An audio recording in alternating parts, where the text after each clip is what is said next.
태초에 하나님께서 인생들을 행복하게 살도록 지으셨다고 성경은 말씀합니다. 그리고 이 세상에 태어나는 사람치고 한 번밖에 못 사는 인생을 불행하게 살고 싶은 사람은 아무도 없습니다. 그럼에도 불구하고 이상한 것은 행복하게 사는 사람보다는 불행하게 산다고 느끼는 사람이 훨씬 더 많은 것 같습니다. 그 이유가 뭘까? 행복회로의 길이라고 하는 책을 쓴 네레 모어라고 하는 그 저자는 이렇게 표현했습니다. 우리에게 행복을 가져다 줄 줄 알았던 그 모든 것들이 기능을 발휘하지 못하기 때문이다. 우리에게 행복을 줄 줄 알고 간구하고 구했던 모든 것들이 그 기능을 상실해버렸기 때문이다. 돈 벌면 행복할 줄 알았습니다. 권력을 쥐면 행복할 줄 알았습니다. 결혼만 하면 저절로 행복할 줄 알았습니다. 남부럽지 않은 지위와 그럴듯한 사회적 신분을 갖추기만 하면 행복해질 줄도 알았습니다. 그런데 그렇지 않더라는 거죠. 이게 우리의 문제인 겁니다. 행복을 줄 알았던 것들이 그 기능을 발휘하지 못하는 것, 우리 인생의 문제가 아닐까. 자, 그렇다면 도대체 행복은 어디에서 오는 걸까요? 행복은 어디에 있는 것일까요? 오늘 시편 본문, 시편 1편에는 하나님께서 우리에게 두 가지 속에 하나님의 행복을 담아주셨다고 가르쳐주고 있음을 봅니다. 그 첫 번째는 선택 잘해, 그러면 행복할 거야, 그러고 가르쳐 주십니다. 한번 따라해 보실래요? 행복은 선택에 있다. 네, 선택을 잘하는데 행복이 있다는 겁니다. 오늘 시편 1편은 이렇게 시작합니다. 복 있는 사람은 둥둥둥둥 쭉 가는데 한글 성경에는 그렇게 서술체로 밋밋하게 재미없이 썼습니다. 그렇지만 시편은 전체가 노래입니다. 운율입니다. 히브리어 성경에 보면 시편 1편은 그렇게 시작되지 않습니다. 복되도다, 그리고 감탄사로 시작합니다. 아슈레라는 말이 복이 또다 하는 겁니다. 이쉬, 그 사람은, 그리고 그 사람에 대한 설명이 쭉 나옵니다.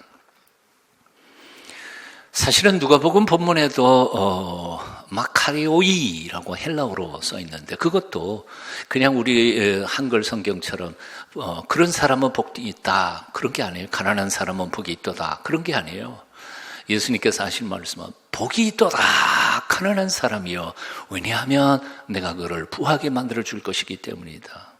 문법적 의미를 살려가면서 해석을 해야 되는데 우리 한글 성경이 그렇게 해석을 못하는 것 같아요. 그래서 저는 복 있는 사람, 또 복 없는 사람, 행복하게 사는 길, 불행하게 사는 길, 시편 1편에 쭉 소개하고 있는 그 글을 좀 제 번역으로 좀 쉽게 한번 풀어봤습니다. 한번 제가 읽어볼게요. 복되도다 악인의 꾀를 따르지 않는 사람, 복되도다 죄인들의 길에 서지 않는 사람, 복되도다 오만한 자들의 자리에 앉지 않는 사람, 복되도다 여호와의 율법을 즐거워하여 그의 율법을 주야로 묵상하는 사람이요. 그런 사람은 시냇가에 심은 나무처럼 철따라 열매를 맺으리라. 가뭄에도 그 잎사귀가 마르지 않는 것처럼 하는 일마다 다 형통하리라. 아멘 좀 크게 하세요. 시편 1편은 시편 150편 전체의 요약이자 서론이고 핵심 메시지입니다. 구약의 본문인 예레미야 본문도 역시 마찬가지입니다. 앞에 절반은 빼놓고요. 예레미야 17장 7절 8절을 읽어보면 그렇습니다. 그러나 무릇 여호와를 의지하며 여호와를 의뢰하는 그 사람은 복을 받을 것이라. 그가 물가에 심어진 나무가 그 뿌리를 강변에 뻗치고 더위가 올지라도 두려워하지 아니하며 그 앞이 청청하며 가뭄은 해에도 걱정 없고 결실이 그치지 아니함 같으리라. 아멘. 어떤 사람들은 행복과 불행은 숙명이라고 생각하는 사람들이 있는 것 같습니다. 그래서 조금만 어려움을 겪어도 남 탓해요. 너 때문이야. 조상 탓합니다. 내가 그때 그 사람을 만나지 않았던들 하고 자기가 만난 사람을 탓합니다. 하지만 성경은요, 우리에게 우리의 미래는 뭐 그렇지 않은 부분도 좀 있습니다만 거의 우리 인생의 거의 대부분은 우리의 선택에 따라서 우리의 미래가 결정된다고 가르쳐주고 있습니다. 사기꾼이 내 인생을 망친 게 아닙니다. 사기꾼의 말에 현혹되어서 내가 그 사기꾼의 말을 선택했기 때문에 내가 망가진 건데, 악인의 꾀를 따르면 잘 될 것 같아서 그 꾀를 따라가다가 보니까 내가 망한 거죠. 죄인들의 삶이 재미있을 것 같아서 따라 살다가 보니까 내 인생이 망가진 겁니다. 내가 망하는 길을 선택했으니까 망한 거죠. 내가 만일 흥하는 길을 선택했다면 나는 흥했을 거예요. 틀림없어요. 한번 따라해 보실래요? 남 탓할 것 없다. 내가 선택한 것이다. 내가 택한 거예요. 원망할 필요 없어요. 오늘은 내가 어제 선택한 열매로 오늘 내가 살고 있는 거예요. 그리고 내일이나 미래는 어떨까요? 오늘 내가 선택한 것에 따라서 내일이나 미래를 살아가게 될 거예요. 그러니까 오늘 선택을 잘해야 돼요. 오늘 선택을 잘해야 돼요. 선택할 때는 덤벙덤벙 아무렇게 선택했고 나중에 그의 대가를 치를 때에는 후회해봐야 이미 늦은 거예요. 누가 복됩니까? 누가 흥합니까? 누가 가뭄에도 철따라 열매를 풍성하게 맺습니까? 누가 남들 다 망하는 데에도 시냇가에 심은 나무처럼 그렇게 하는 일마다 다 형통하게 됩니까? 하나님께서 이렇게 말씀하세요. 악인의 길을 따르지 않는 사람, 죄인의 길에 섰지 않는 사람, 오만한 자의 자리에 앉아가지고 퉁덩거리고 큰소리치는 사람, 그런 사람 말고 날마다 매 순간 하나님의 율법을 사랑하며 그 말씀을 묵상하며 그 말씀대로 살아보려고 몸부림치는 사람, 그런 사람 복 있는 사람이다. 선택을 잘 하셔야 합니다. 제발 흥하는 길을 선택하십시오. 행복한 길을 선택하십시오. 잘 서는 길을 선택하십시오. 내 경험, 내 잔꾀, 내 실력 의지하고 오직 의지하지 않고 오직 하나님만 의지하며 하나님의 말씀대로 살아보려고 노력하고 애써 보시라는 거예요. 하나님 책임져 주신다는 거예요. 저는 청년 시절 그리고 더 어렸을 시절에는 교회 다니면서도 성경보다는 다른 책들을 더 많이 읽었던 것 같아요. 그중에 신앙에 정반대되는 책들을 너무 많이 읽었어요. 그 중에 한 사람은 무신론적 실존주의에 대가했던 까뮤라고 하는 사람의 책, 니체, 하나님 없다, 하나님 죽었다 그런 사람들 아니에요. 까뮤의 책 중에 반항적 인간이라고 하는 책이 있습니다. 거기 책의 서론 부분에 보면 이런 말이 있어요. 나는 반항한다. 그러므로 나는 존재한다. 어디서 많이 들어본 폼이죠. 근데 이 말이 그렇게 나쁜 말은 아닙니다. 사실은 이 반항이라는 단어가 실제로 어떤 의미로 쓰여진 것이냐면 선택한 것에 선택하지 않은 것에 대해서 철저히 반항한다는 뜻입니다. 뜻은 이런 거예요. 길이 두 개 있어요. 그리고 내가 이 길을 선택했어요. 그러면 내가 선택하지 않은 그 길에 대해서는 내가 반항한다는 뜻입니다. 그는 굉장히 철저한 겁니다. 두 개 중에 이것을 선택해 놓고도 언제까지나 요거는 여기로 갔으면 어땠을까? 그리고 자꾸 미련을 두고 있는 사람은 절대로 이 길을 똑바로 못 간다는 거예요. 그래서 철저히 내가 선택하지 않은 그 반대편에 대해서는 매 순간 반항하면서 끌어버리면서 그리고 살아가야 철저히 똑바로 갈 수 있다는 거죠. 굉장히 의미 있는 말이 아닙니까? 양수지병이라는 말도 있습니다. 양쪽 손에 떡을 쥐고 있는 거예요. 세 번째 떡을 주면 여러분들 어떻게 받으실래요? 입으로. 욕심꾸러기지만 그런 뜻은 아니에요. 세 번째 떡을 받으려면 두 손 중에 하나의 떡을 내려놓아야 된다는 얘기예요. 포기해야 할 게 있어야 더 좋은 것을 받을 수 있다는 말이죠. 포기하지 않고 어떻게 더 좋은 것을 얻을 수 있어요? 버릴 건 버려야 돼요. 예수님께서 말씀하셨습니다. 너희는 재물과 하나님을 동시에 주인으로 섬길 수 없다. 둘 중에 하나는 놓아야 합니다. 선택해야 한다는 말입니다. 무엇을 버리고 무엇을 선택할 것인가? 나의 남은 삶을 무엇에다가 내 목숨을 걸고 올인하면서 살아갈 것인가 결단해야 한다는 거죠. 여호수아 24장에 보면 늙음하게 여호수아는 젊은 세대들에게 간곡히 부탁하고 있습니다. 여러분 어떻게 하시겠습니까? 애굽 땅에서 우리를 구원하여 여기까지 기적으로 인도해 오신 하나님을 믿고 살겠습니까? 아니면 이 땅 원주민들이 믿는 미신인 바알과 아세라 목상을 섬기겠습니까? 이 땅에 세속화되어 믿음 팔아먹고 제멋대로 살아가시겠습니까? 아니면 오직 믿음으로 세상을 변화시키는 하나님의 백성으로 살겠습니까? 그러면서 그는 선포하고 고백합니다. 만일 여호와를 섬기는 것이 너희에게 좋지 않게 보이거든 너희 열조가 강저편에서 섬기던 신이든지 혹 너희의 거하는 땅 아모리 사람이 신이든지 너희 섬길 자를 오늘 택하라. 오직 나와 내 집은 여호와를 섬기겠노라. 선택해야 된다는 거예요.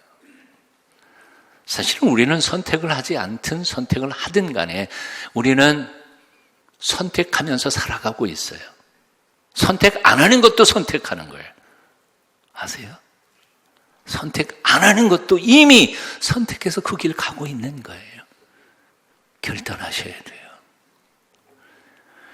인생의 행복과 불행을 결정짓는 중요한 요소 중에 한 가지는 선택이요, 결단입니다. 믿음으로 살 것인지 아니면 눈에 보이는 대로 거기에 매여서 살 것인지 결단하셔야 합니다. 하나님의 말씀을 사랑하며 그 말씀 그대로 지켜 행하면서 살 것인지 아니면 이제까지 살아왔던 것처럼 그럭저럭 믿음 흉내내면서 냄새나 피우면서 대충 세속적인 인생을 적당히 즐기면서 살아갈 것인지 결단하셔야 된다는 거죠. 믿음은요, 올인이에요. 결혼도 올인인 것처럼요. 한 남자와 한 여자가 결혼합니다. 어떻게 고백해요? 내 모든 것은 당신 거예요. 당신 거 모든 것은 내 거예요. 그렇잖아요? 그래서 결혼되는 거 아니에요? 내 몸은 당신 거. 그렇지만 내 마음은 전 남자 거. 결혼돼요? 안 돼요. 신앙도 마찬가지예요. 하나님 내 모든 것 당신 겁니다. 당신 모든 것 내 겁니다. 그래서 신앙도 사랑도 질투가 있는 거예요. 근데 내 몸은 예배당에 와 있는데 마음은 세상에 가 있다면, 돈에 있다면 그게 무슨 신앙이에요? 올인이에요, 올인. 믿든지 말든지 둘 중에 하나로 해야지. 믿는 것도 아니고 안 믿는 것도 아니고 그건 아무것도 아니에요. 오늘 선택하십시다. 말씀을 사랑하겠습니다. 말씀대로만 살겠습니다. 주께서 죽으라 하면 죽겠습니다. 죽으면 죽으리라. 똑똑하지도 않은 내 머리 잔꾀 부리지 않겠습니다. 오직 주님 말씀만 순종하며 살겠습니다. 말씀 그대로 있는 그대로 한번 살아보겠습니다. 세상과 타협하지 않겠습니다. 그래서 하나님의 살아계신 증거를 내 삶 속에서 체험하면서 살아보겠습니다. 아멘? 한번 결단해 보시라는 거예요. 복 있는 사람이 누구일까요? 오늘 본문 말해요. 악인의 꾀를 따르지 않는 사람이요, 죄인의 길에 서지 않는 사람, 오만한 자의 자리에 앉아서 배뚱뚱거리며 교만하지 않는 사람, 오직 날마다 주야로 주의 말씀을 사랑하며 즐거워하며 묵상하는 사람, 그 사람은 시냇가에 심겨진 나무처럼 잘 따라 열매를 맺을 거고, 온 세상 천지가 가뭄이 들어서 다 망한다 그래도 그 사람만큼은 하는 모든 일을 하나님께서 어떻게 해요? 형통케 하시겠다는 거지. 결단 한번 해보십시오. 진짜예요. 시편 1편이 우리에게 가르쳐주는 행복의 또 다른 조건이 있습니다. 한번 따라해 보시죠. 행복은 경건한 습관에 있다. 습관이요. 경건한 습관에 있다는 거예요. 한번 또 따라해 봤으면 좋겠습니다. 불행은 나쁜 습관에서, 행복은 좋은 습관에서. 의미가 통하시죠? 반복되는 행동이 반복되면 습관이 됩니다. 그리고 습관이 모여지면 인품과 인격이 됩니다. 그 사람의 인품과 인격이 형성되면 그 사람의 인생이 그렇게 형성되는 것입니다. 다시 말해서 인생이라고 하는 것은 복잡하지 않아요. 버릇과 습관이 모여서 인생을 이루어가는 것이죠. 아름다운 인생이란 어렵지 않아요. 아름다운 버릇과 습관, 아름다운 행동들이 모이면 아름다운 인생이 되는 거예요. 아름다운 인생이 따로 있는 게 아니에요. 추한 인생이란 뭘까요? 추한 행동, 추한 생각, 추한 습관들이 모여지면 그 추한 인생이 돼버리고 말죠. 나는 여러분들이 모두 행복하게 사시기를 축원합니다. 좋은 생각만 하세요. 좋은 행동과 습관들을 기르도록 노력해보세요. 그리고 그것을 반복해서 나의 인격이 되고 내 인생이 되게 해보세요. 틀림없이 행복한 인생을 사시게 될 거예요. 근데 거꾸로 날마다 한숨만 푹푹 쉬세요. 아침에 눈 뜨자마자 오늘은 또 어떻게 살 거냐. 점심 먹다가도 말고 내 인생 왜 이 쪼잔하냐. 저녁 잠자리에 들기 전에도 거기다가 또 몇 가지 보태요. 난 안 돼. 난 죽을 거야. 난 망할 거야. 나는 암에 걸려서 죽을지도 몰라. 그런 생각 자꾸 하면서 한숨 푹푹 쉬다가 보면 한 달이 못 되어서 어떻게 될지 알아요? 내 마음속에 그래요. 진짜 죽을 것 같아요. 망할 것 같아요. 그러다가 몇 개월 더 지나면 진짜 암 걸려서 죽을지도 몰라요.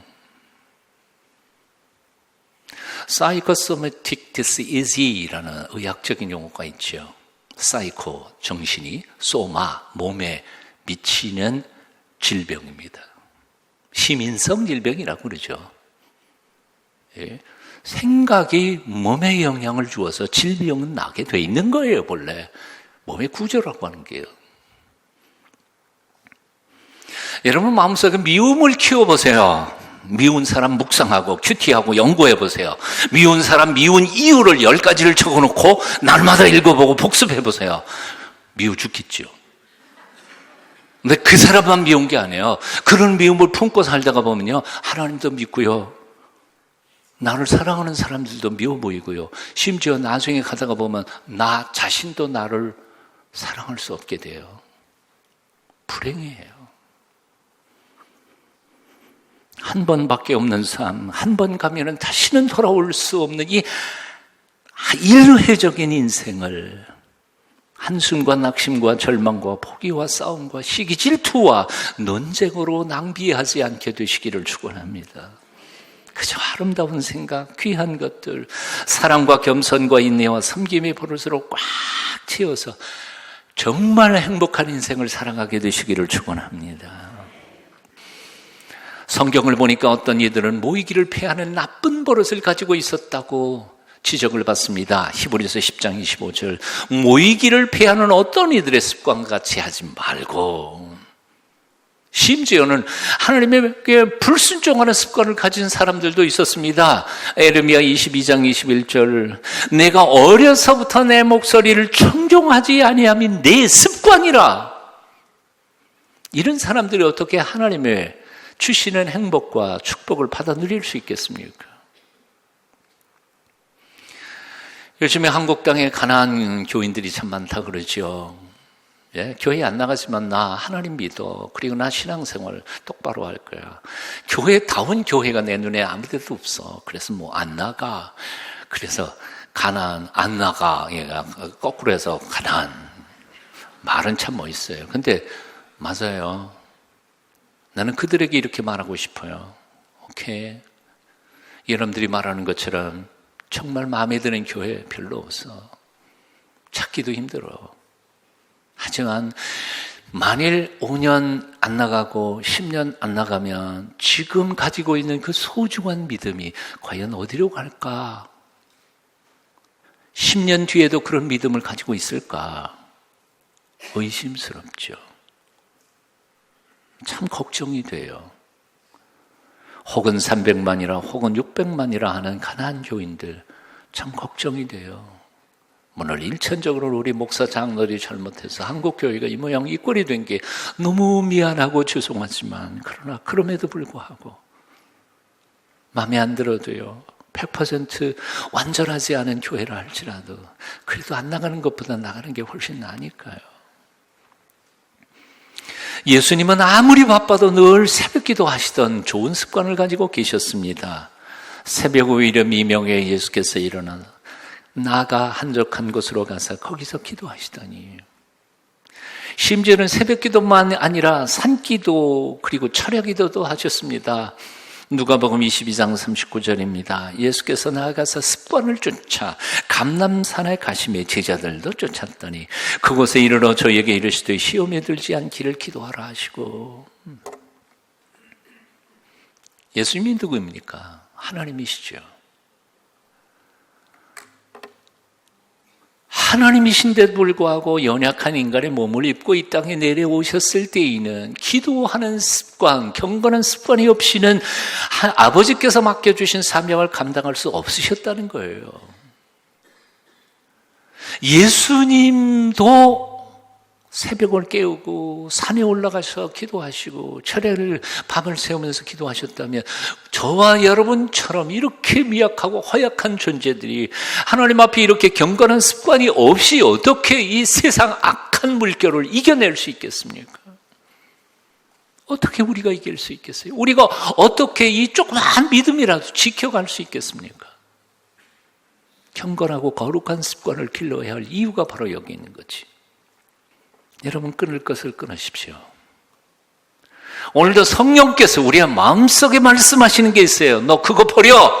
근데 아직도 해요. 나중에 버릴게요. 10년 뒤에, 5년 뒤에, 아니 내일, 모레. 오늘 그냥 오늘 버려요. 끊을 거 끊어요. 죄악된 습관을, 옛 습관을 버리십시오. 그리고 경건한 새로운 습관을 기르기 시작하십시오. 거짓말을 버리고 비판하는 습관을 버리고 부정적인 삶의 태도를 버리고 시기, 질투, 낙심, 미움, 적대감, 불신앙, 불순종 다 버리고 오직 아름답고 경건한 믿음의 습관들을 길러가시기를 축원합니다. 그럴 때 하나님이 책임져 주시겠다는 거예요. 습관 중에서 가장 복된 습관이 무엇입니까? 오늘 본문은 이렇게 말하고 있습니다. 악인의 꾀를 따르지 않는 거, 죄인의 길에 서지 않는 거, 오만한 자의 자리에 앉지 않는 거, 그리고 가장 핵심적인 얘기가 하나님의 율법을 제일 늘 즐거워하면서 그것을 묵상하는 거. 이게 가장 복된 습관이라는 거죠. 그런 사람들은 시냇가에 심은 나무처럼 철따라 열매를 맺을 거라는 거예요. 온 세상 가뭄 들어서 다 망해가도 그런 사람만큼은 하는 일마다 형통할 거라고 하나님이 약속하시는 거예요. 그런데 성경이 다른 구절을 보면 그 반대되는 사람도 경고하고 있어요. 말씀을 잊어버린 사람, 하나님의 언약의 말씀에 관심이 없어서 하나님에 대하여, 우리에 대하여 무지한 사람들에 대하여 호세아서 4장 6절은 이렇게 경고합니다. 내 백성이 지식이 없음으로 망하는도다. 내가 지식을 버렸으니 나도 너를 버렸네. 제사장이 되지 못하게 할 것이요. 내가 내 하나님의 율법을 잊었으니 나도 내 자녀를 잊어버리리라. 책임 못 지겠다는 거예요. 와, 무서운 얘기예요. 말씀에 대한 지식이 없어서 망한다는 거예요. 돈이 없어 망하는 게 아니에요. 권력의 뒷배경이 없어서 망하는 게 아니에요. 온 세상 우주 만물, 인간의 생사화복을 주장하시는 하나님 그분에 대한 지식과 지혜, 말씀을 잘 몰라서 망할 것이라는 거지. 오늘부터 말씀을 사랑하시기를 축원합니다. 그 말씀을 하나하나 즐거워하며 열심히 배워가시기를 바랍니다. 주님이 약속하셨습니다. 진리를 알지니 진리가 너희를 자유케 하리라. 말씀을 사랑하십시오. 말씀을 즐거워하십시오. 그 말씀 배우기를 갈망하고 날마다 그 말씀 앞에 엎드리십시오. 한 번밖에 못 사는 인생, 정말 행복하고 형통한 인생 살아가게 되시기를 축원합니다.